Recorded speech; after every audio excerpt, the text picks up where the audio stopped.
going on, guys? Today is a pretty cool opportunity I have been presented with. Fairway Ford, which is on the south side of Greenville, like right above 85 and like the Malden exit area. I think it's exit 48, north of exit 48 on 85, south of just downtown Greenville, right here on the map.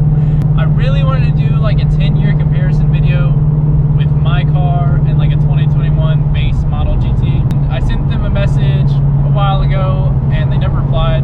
That's okay. I mean, who am I but some random guy, right? They hit me back with, hey, unfortunately we don't have any GTs in stock, but we do have a couple Mach-E's. And my first thought was, why is that unfortunate? That's still a cool car. And although I couldn't compare the two, because that's like apples to pineapples, right? Same name, totally different thing. I was like, yeah, I'll still come do a video with it because it's still a cool car. And ever since this thing was out, like I was like it looks kind of weird, and they shouldn't have used the Mustang name. They should have used like something else, brought back another car that they discontinued. Because, I mean, really, if you like look at the two, the only thing that's similar are the taillights and the Mustang emblems. But even if it was its own thing, I still think it would have been like really successful. So anyway, I said, yeah, I would love to come do a video on that. In fact, is it possible to do a video on that? And I said, yeah, of course I'd love to do a video on that. And they said, great, when are you free? And I said, well, I don't know, like when's the slowest day of the week for y'all? And they said, Monday, you want to come this Monday? And this was like Friday. And I said, I think I can make that happen. So we're on our way to Fairway Ford now. I don't really know what I'm going to shoot yet. I'll probably do like beauty shots and hopefully either drive, ride it. We'll see. But here's the car.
Sure, I'm off one pedal drive right now.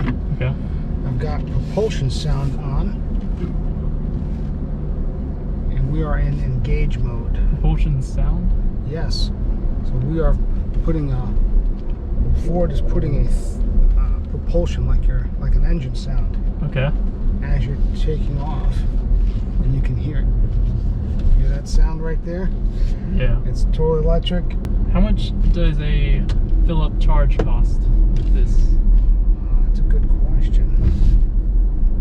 You're going to ask me lots of detailed questions I don't have. Yeah, they're kind of detailed. He needs the numbers. I guess it depends on the gas price, right? Well, yeah. Or the electricity price. Electric price, yeah. It all depends. Or so, how long does it take to charge? Full charge, about 10 to 13 hours. Okay. On this model, this is which This is an level? This is an all-wheel drive premium extended battery range. Okay, and you'll get how many miles on a full charge? 276. Okay. It's the 0 to 60 time with this one.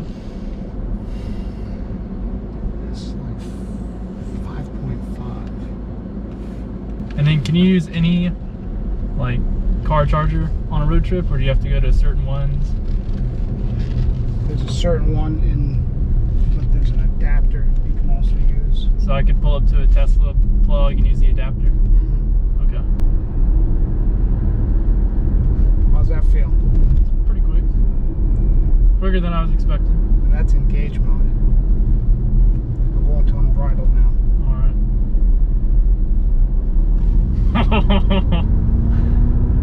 Yeah, it puts you back in your seat. That's great. And I held back too. Okay. You don't have to hold back. Well, there's a lot of trucks on the road over here. Yeah. So Yeah, like the worst road to yeehaw it. he's gonna back up. And then what is the retail on this one? This one is 56, just under 57,000. Okay.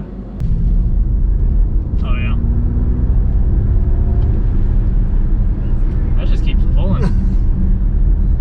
Yeah. What is like the equivalent horsepower torque numbers? I have to look at that again. Alright. Personally, do you think these will hold their value pretty well? Absolutely. Absolutely. So unlike Tesla, one, I think it's a better driver experience. You don't have to use just everything on the screen in order to adjust direction of your fans and things like that. The range is very good. You know, that's the whole EV market is totally changing, right? So Ford is doing over-the-air updates, so as Okay. those tweaks. Like Tesla does? So over the air, so better torque, better response time, you know, especially with your, down the road there's going to be advancements with blue driving, where you're on different sets of highways. That's like blue driving, and it'll drive, and it'll actually has a camera right here to watch, and as long as your eyes are on the road, those zones, you can be driving the vehicle, or it'll be driving itself, but you're maintaining and making sure it's, you know, Okay. recover.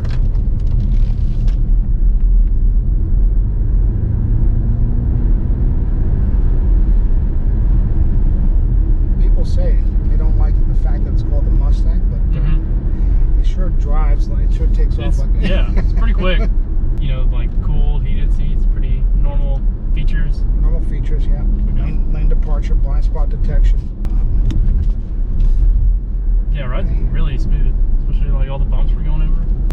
And it's nice too. You feel more open back here too with this. Yeah. Large Yeah, view. I like the moonroof or the panoramic roof. Even the seats are like really plush, like they're just not very cushion on it. And they're designed to hold you into the seat too. Yeah, I thought like new leather would be a little stiffer than what it is. But no, it's really nice. Thank you, Alex, with Fairway Ford for that amazing test drive. Yeah. Fun, wasn't it? Yeah, this is a lot of fun. Thank you. You're welcome. You're welcome. My pleasure. It was a good time. Just got done at Fairway Ford. Just want to thank Alex and Kate again, taking their time and, you know, answering all my questions and moving cars and whatnot for me, and, you know, for the test drive. Yeah, this makes me more excited for that thing. Because I was like, oh yeah, like, it's cool. I'm sure it's quick. But that unbridled mode though, it's different. It just throws you in your seat, and it's not like this car, because you got to shift. It just puts you back in your seat and you stay there. So it's not like back in your seat, shift, back in your seat. It's just pushing you back in your seat on and on and on until you let off, and it's great. It's addicting. But yeah, they had a red one and a blue one. We drove the blue one, but I was shooting the red one. But I kind of like the blue color better, especially with the black like plastics like around the taillights. It just looks so good, and the clear taillights, that's a huge like plus for me. I really like, ever since the S550 came out with the clear taillights, It's always been like, I want that. And the fact that these come with clear taillights from the factory, even better. I'm gonna have to look up how much, I think the Y, the Tesla Y is the like competitor. We'll see how much that cost, and I'm gonna do a comparison on pricing. Hey, future me here. Car and Driver already did a comparison model, and it's the great article, by the way. Go read it. I'll link it below. But it's very thorough, and at the end they have this comparison chart, and it's the exact model that I wrote in that we were talking about. So, you know, it's cheaper. It is a little bit slower, and it does have a little bit less range, but you also save a lot of money. $20,000 as tested. That's it. Go read the article. It's great. Just riding in that thing and looking at pictures of like Teslas, like the Model 3, it's just a screen, right? With like 2 steering wheel buttons. To point the air at you, you have to go through the screen, and like the mach-e, you just move it like this. You just move the vent. And I think that's a big selling point. Like for me, I just want to move the vent, right? I just want to, oh, it's not blowing at me. Let me just move it. I don't want to have to go through the screen and then move it that way. And I don't know how Tesla, I've never been in a Tesla, but I don't know how they aim it. I don't know if it's like you drag with your finger or whatnot, but like, I just want to point it. I just want to reach there and point it. And it has a knob for like volume. Like, I don't want to slide a volume. I just want to turn dial for a volume. Like, that's what we're used to. Same thing for like radios. I like a knob. Like, I like these. To me, those are a couple big selling points. And the door latch is also pretty cool. Like, it's in the little handle. You just like pull it and the door automatically opens. They have like a soft close trunk.